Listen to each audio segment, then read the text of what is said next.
हनुमान जी पत्तों के बीच में क्यों छुपे थे? तो पहाड़ के भी बीच में भी छुप सकते थे। ऐसा क्या कारण हुआ जो पत्तों के बीच में ही छुपे?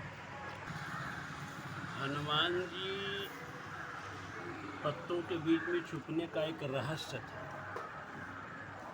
कंदराओं में या लताओं में या अटालिकाओं में इसलिए नहीं छुपे कि वहाँ छुपने से उनको बल न मिल पाता। उनको बल मिला है तो पत्तों के बीच में छुपने के बाद ही मिला। क्यों? क्योंकि हनुमान जी समाज में संदेशा देना चाहते थे कि भाई चाहे पत्ते के समान ही क्यों ना हल्का हो, अगर भाई का साथ आपको है तो दुनिया की कोई शक्ति नहीं है जो आपको पराजित कर दे। अगर भाई आपके साथ नहीं रहता है तो आपकी पराजय निश्चित है। जैसे लंकाधिपति रावण त्रैलोक्य विजयी था, लेकिन उसका भाई उनके साथ नहीं था, पराजय हुई।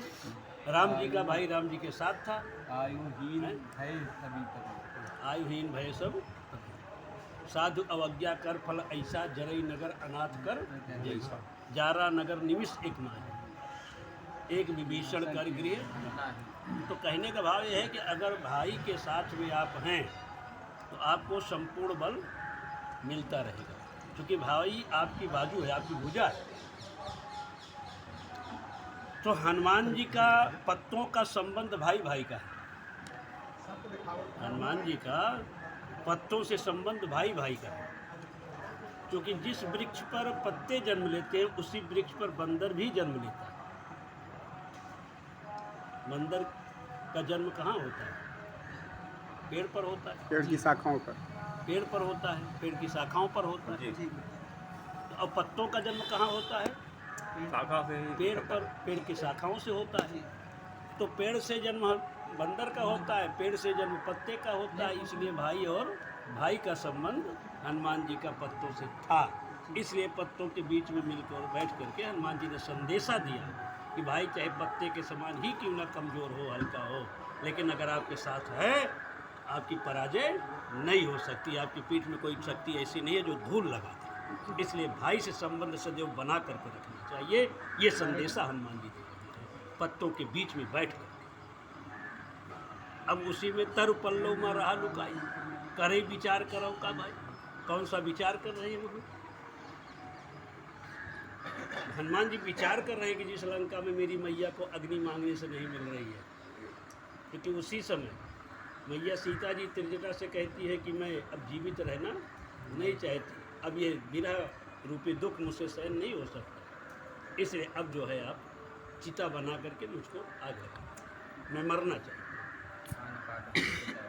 तो सीता जी को त्रिजटा ने समझाते हुए कहा कि मैया रात्रि हो गई, कोई अग्नि नहीं देगा।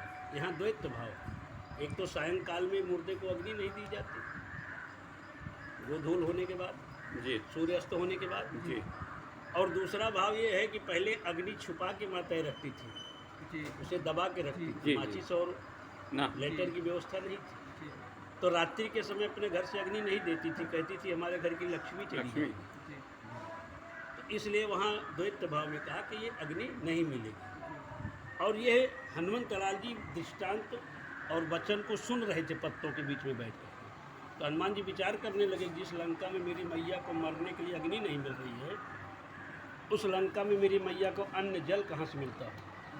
मिलते नहीं होगा। तो ये हनुमंत लाल जी ने संकल्प कर लिया, विचार कर रहे हैं, संकल्प कर लिया कि जिस लंका में मेरी मैया को अग्नि मांगने से नहीं मिल रही है, इस लंका को मैं अग्निमय बना दूंगा, इस लंका में ही मैं अग्नि ही अग्नि पैदा कर दूंगा। इसलिए हनुमान जी ने लंका में आग लगा दिया और लंका धू धू करके जल गई। बोलिए श्री रामचंद्र की जय। महाराज की जय।